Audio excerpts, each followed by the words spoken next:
فأنا ناصح لإخواني بالصدع بالحق تبيض وجوههم. السكوت في مسألة الحزبية يضرها، فاصدع بما تؤمر وأعرض عن المشركين. سلامي على دماج ورجالها والشيخ يحيى ودار العلم يا سعد بانيها. Kalau dari sisi jumlah memang jelas Musnad Imam Ahmad itu banyak sekali, berlipat-lipat lebih banyak daripada punyanya Imam Bukhari, itu ma'ruf. Makanya walaupun sama-sama sudah ditahqiq, tahqiq Sahih Bukhari itu terkadang 4 jilid, terkadang 3 jilid. Ada yang membuat hanya 2 jilid. Sementara tahqiq Musnad Imam Ahmad kita tahu lebih dari 30 jilid sebagiannya. Ada yang bahkan ada tahriknya dibuat jadi 40 jilid lebih. Jadi memang perbandingannya dari sisi itu memang sangat jauh. Kemudian dari sisi ketinggiannya memang jelas yang lebih tinggi adalah Imam Ahmad. Para ulama mengatakan sisi ketinggian itu biasanya dilihat dari sisi ulul isnad, ketinggian sanad, kedekatannya pada Rasulullah. Imam Ahmad memiliki lebih dari 200 sulasiyat. Imam Bukhari hanya 22 atau 23 alal khilaf. Salah satunya dianggap sulasiyat atau tidak. Jadi memang perbandingannya lain. Istilahnya level Imam Ahmad memang level yang lebih tinggi. Walaupun sama-sama belajar ke Syafi'i, tetapi Bukhari jumpa Syafi'i dalam keadaan istilahnya mungkin masih terlalu muda. Imam Ahmad sudah jumpa guru-guru yang tua banyak sekali.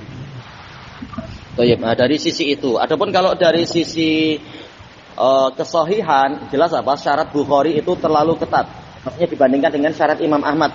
Walaupun Imam Ahmad sendiri musnadnya sudah mengalami penapisan 2 kali atau 3 kali. Kalau kita lihat dalam biografi beliau, dulu menulis sangat panjang, kemudian ditapis lagi bersama anaknya Abdullah yang memang dijuluki sebagai jifbit pakar itu. Imam Ahmad menyuruh untuk idrib hadza, yaitu hapus yang ini, hapus yang ini. Kurang lebih 2 kali atau 3 kali pengulangannya itu, sehingga lebih bersih daripada tulisan yang pertama. Namun tetap karena syarat beliau tidak seketat Bukhari, tidak seketat Bukhari, maka jelas punya Bukhari memang lebih sahih. Seperti riwayat Ibnu Lahiyah misalkan, itu banyak sekali kalau kita lihat riwayat Ibnu Lahiyah di dalam Musnad Imam Ahmad. Kalau Bukhari jelas, kalaupun ada 1 atau 2 itu makrunan, yaitu bergandeng dengan yang lain agar diperkuat. Dan juga di dalam riwayat Imam Ahmad kalau tak salah ada riwayat Al-Haris Al-A'war, ana lupa sudah lama ya. Sementara Bukhari tak menerima Haris Al-A'war sama sekali. Maka tentunya memang dari sisi kesahihan punya Bukhari lebih bagus. Kemudian dari sisi faedah ilmiah, Imam Bukhari bukan hanya membahas dari sisi kebersihan sanad, namun dari sisi yaitu fikih. Makanya dibuat bab-bab yang sesuai, bab-bab yang sekaligus dibuat tajuknya, yang mana tajuk ini, judulnya ini memberikan kesimpulan dari isi hadis itu. Sementara Imam Ahmad istilahnya sekitar mengumpulkan, namanya musnad. Tidak disusun berdasarkan tartibun fiqhi, namun disusun berdasarkan tartibun sahabi. Riwayat Abu Hurairah berapa banyak, riwayat Abu Bakar As-Siddiq sekian banyak. Jadi tidak disusun berdasarkan tartibun fiqhi. Hanya saja kemudian sebagian ulama bekerja keras untuk berkhidmat pada Musnad Imam Ahmad dengan menyusun jadi tartibun fiqhi. Punya misalkan Syekh Abdurrahman Al-Banna rahimahullahu taala, beliau Syekh Salafi, sudah wafat dah lama, ulama dari Mesir. Kalau enggak salah Abdurrahman Al-Banna kalau tak salah. Kemudian ada juga ulama sekarang, cuma ana lupa itu, menyusun dengan tartibun fiqhi agar seperti kutubus sittah polanya.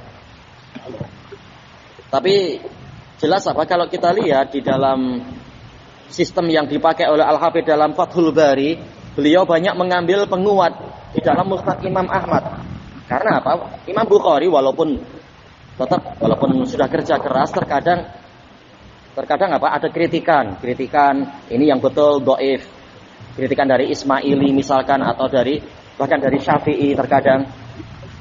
Walaupun jelas Syafi'i bukan mengkritik Sahih Bukhari kan datangnya belakangan, tapi Syafi'i telah mengkritik riwayat fulan dari fulan. Padahal ini ada dalam Bukhari. Nah, terkadang Al-Hafidz menguatkan di dalam mengambil dari apa Musnad Imam Ahmad, menunjukkan Bukhari betul. Berarti apa? Memang Musnad Imam Ahmad memang sangat mendukung, terutama untuk yang hadis-hadis yang mu'allaq, yang Bukhari tidak menyebutkan riwayat secara lengkap, disebutkan oleh Al-Hafidz. Ini ada dalam Musnad Imam Ahmad demikian dan demikian. Demikian pula dalam syarah sering Al-Hafidz mengatakan kejelasannya ada dalam Musnad Ahmad begini dan seterusnya. Baik. Jadi walaupun ini bukan kitab induk yang 6, tetapi memang ini pendukung yang kuat sekali. Dia masuk dalam kutubut tis'ah, Musnad Imam Ahmad. Cuma memang yang kita prihatin adalah boleh dikatakan apa? Tidak ada syarah yang mencukupi kan untuk Musnad Ahmad. Rata-rata memang kitab syarah itu munculnya dari kitab hadis yang tartibun fiqhi, karena orang ingin tahu fikihnya secara langsung. Sementara kalau Musnad jarang ada syarah kan, syarah Musnad Ahmad, syarah Musnad Al-Bazzar, karena tidak disusun dengan berdasarkan fikih masalahnya. Memang jadi sampai sekarang mana syarah yang betul-betul khidmat seperti dalam Sahih Bukhari? Enggak ada untuk Musnad Imam Ahmad. Memang kita sedih. Allahul musta'an. Dulu ada yang termasuk murid yang sangat pandai di zaman Syekh Mukbil, disebutkan dalam buku beliau. Dia masalahnya pandai tapi tidak dapat taufik, dia sombong, dia mengatakan aku akan mentahqiq Musnad Ahmad dan seterusnya, tahqiq atau takhrij atau apa. Ujung-ujungnya dia terkena fitnah jam'iyat, sudah habis.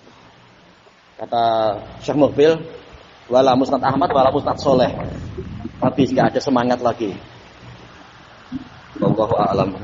Alhamdulillahirabbil alamin.